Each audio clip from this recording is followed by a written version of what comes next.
Hello guys, welcome back to the channel. Petal Focus, hello. There we go.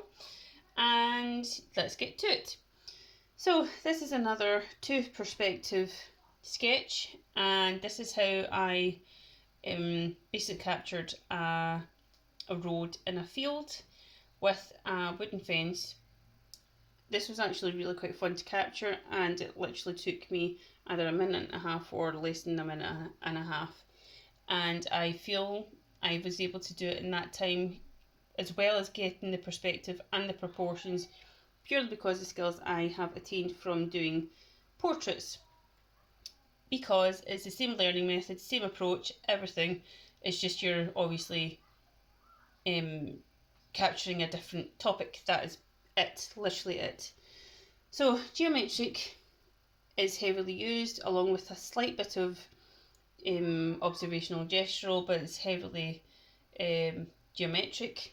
I am starting to improve, which is a relief and a surprise, also a bit of a surprise as well, because it's really quite quick compared to when I was doing the sketches.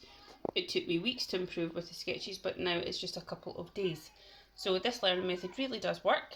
Let me know what you think and I'll get back to you. Thanks guys.